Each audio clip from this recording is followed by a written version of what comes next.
Hi guys! Kumusta kayong lahat? So heto na nga guys ang request ninyo. Napakadami nga ninyong nag-request na room tour naman daw. Diyos mio, hindi ko nga alam kung room tour ba ang tawag dito dahil napakaliit lang talaga ng kwarto namin. So tara guys at ipapasilip ko sa inyo ang aming munting kwarto. So ayan guys, ang pinakatakip nga lang ng kwarto namin ay kurtina. Pwede namang lagyan ng pintuan yan kasi may kalahating plywood tapos kurtina lang yung nilagay ko sa pinakapinto. Pero nag-usap kaming mag-asawa na saka na lang para isang gawaan lang. Kailangan munang mag-ipon. Sa ngayon ay pwede muna yan pansamantagal. Ayan guys, makalat pa nga at hindi pa ako nakakapagligpit. Hindi kasi talaga ako nagliligpit ng higaan namin tuwing umaga dahil ikakalat lang din naman ni Samira at ni Cypher pag nagharutan sila. Maghapon talagang makalat dyan guys at hapon na lang ako nagliligpit. Tsaka lang ako nagpapagpagat naglilinis dito sa aming munting kwarto pag malapit nang dumating yung asawa ko galing trabaho. Para naman masarap humiga at magpahinga. Dyan kasi siya madalas dumediretso pag galing ng trabaho. Lalo na kung may review siya at may kailangan siyang aralin. Medyo madilim din pala dyan guys kasi malabo lang yung ilaw namin na nakalagay dyan. So hayan, tinanggal ko na nga muna yung cover ng higaan namin para mapagpag ko ng maayos at matanggal yung mga alikabok. Pati pusa kasi namin ay natutulog dyan pero hinahayaan lang naman namin. Sa labas nga ako nagpapagpag ng mga bedsheet para hindi na mahulog sa sahig. Kung mapapansin nyo guys sa mga dati ko ng viewers, gray yung cover ng sofa bed namin. Yang nakikita nyo ngayon na yan talaga yung pinaka-cover niya. Tinanggal ko nga yung color gray na pinaka-cover niya talaga na pinasadya ko at nilabhan ko muna dahil madumi na. Yang gamit namin na higaan ay sofa bed tapos double. Napakahirap nga lang talaga hanapan ng bedsheet na mag-fit dyan. Pagpasadya naman guys, napakamahal, 1.5 kasi kailangan makapal yung gagamitin na tela. Kaya isang beses pa lang talaga ako nakapagpatahi ng extrang cover ng sofa bed namin, hindi na nasundan. Buti na nga lang at na-discover ko na dapat pala ang binibiling bedsheet sa ganyang sofa bed na double, queen size at dapat fully garterized. Hindi man siya ganun ka-fit pero at least hindi natatanggal kahit anong talon ni Samira at kahit anong harutan nila ng kuya niya. Dito naman sa may gilid ay may ginawang patungan yung asawa ko dito at dito nakalagay yung mga ibang gamit namin. So ayan, nandito pa nga yung bag na ginamit ko nung pumunta ako sa office ng I Am Worldwide. Ayan, dyan nakalagay yung mga bag ko na nakikita nyo sa vlog ko minsan. Yung iba dyan ay bigay, yung iba ay regalo. Gaya ng bag ko na yan, bigay nga sa akin yan ng friendship ko na Bicolana. Isang taon na nga rin mahigit sa akin yan. Ginagamit ko yan madalas pag kaming lahat ay alis kasi maraming dalahin, mga gamit ni Samira, mga pamunas, wipes, ganon. Tapos yung pangalawang bag naman ay isa sa pinakagusto kong gamitin pag medyo kailangan marami akong dadalhin. Matibay kasi siya kahit medyo mabigat yung mga ilagay mo. Tapos yan naman yung bag na ginamit ko nung nakaraan nung pumunta ako sa office ng I Am Worldwide. Yung bag na white guys ay regalo lang din sa akin yan last Christmas ng isa kong kaibigan. Yan din ay regalo din sa akin yan ng Mars ko. Pasensya na kayo guys at wala naman akong ibang maipakita dito sa kwarto namin. Tignan nyo naman kung gaano kasarap ang tulog ng pusa namin. Sana all na lang talaga patulog-tulog. Ayan guys, kitang-kita nyo naman may mga nakausling itim dyan sa dingding namin. Concrete nail nga yan guys at tumagos dyan sa dingding namin. Diyos mio. Ako nga ang may kagagawan yan at ako lang ang gumawa ng patungan ng mga dilata sa may tindahan. Wala pa naman kasi yung asawa ko noon, nasa Taiwan pa nung nagbukas ako ng tindahan kaya ako lang yung gumawa ng paraan. So ayan guys, sa pwesto na yan, dyan nag-aaral yung asawa ko at saka nagre-review din. May lagayan nga siya dyan ng tubig tapos may electric fan din siya yung nilalagay sa leeg. Dyan lang talaga yung space na pwede siyang makapag-review at makapag-aral. Pero minsan talaga kahit nandyan siya, wala talaga siyang privacy at hindi din siya makapag-concentrate kasi kinukulit siya ni Samira. Kaya minsan sa trabaho na lang siya nagre-review, may space naman doon o kaya dun sa 7-Eleven siya tumatambay. Ayan, may alcohol, may stand ng cellphone. Meron din siyang stand ng laptop. Pag hindi siya komportable sa pwesto ng laptop niya, nilalagay niya dyan kasi adjustable naman yan. Yung mouse niya, mas komportable kasi siya pag gumagamit siya ng mouse. Mga earpods, kailangan niya ang earpods lalo na pag maingay yung paligid. May wipes din na maliit kasi minsan kumakain din siya dyan. Hinahatidan ko siya dyan ng kape at saka pagkain. Dito naman tayo sa may pinakapaanan namin. Ayan, flex ko na nga lang din yung coin purse ko na pinakapaborito ko. Ayan, dito nakalagay yung ibang stock namin ng barley. Tapos, yan naman yung laman ng paper bag na kasama sa in-avail naming package. Nilagay ko nga siya dyan at baka pakialaman ni Samira. Sa mga gustong magpa-member guys, i-PM nyo lang ako ha. Sasamahan ko kayo sa office. Kararating lang pala ng aking mahal na asawa at may bumili siya na ang nagbenta kaya napasilip siya. Alam naman niya kasing nagvi-video ako. O diba, lumandi pa saglit ang mari nyo. Diyos mio. Flex ko na nga lang din pala sa inyo guys yung nabili kong doormat na napakaganda. Nilalagay ko nga yan dyan para makapagpunas pa ng paa bago umapak sa higaan. Napakapulido at napakaganda ng pagkakagawa niyan guys. Ilalagay ko na lang yung link sa comment section pag gusto nyo mag-check out. Yung kurtina na nilagay ko sa dingding guys, kung gusto nyo ilalagay ko din yung link sa comment section. So ayan guys, sana nagustuhan nyo yung pag-tour ko sa inyo sa aming munting kwarto. Request or comment lang kayo guys kung anong gusto nyong sunod na mini vlog ko. Plywood pala yung dingding ng kwarto namin guys, dinikitan ko lang ng wallpaper bricks. Sana nakarating kayo hanggang dito sa dulo at kung nagustuhan nyo tong video na to ay pa-like and share naman. Yun guys, for this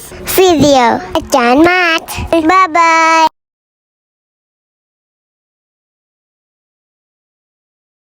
Bye-bye.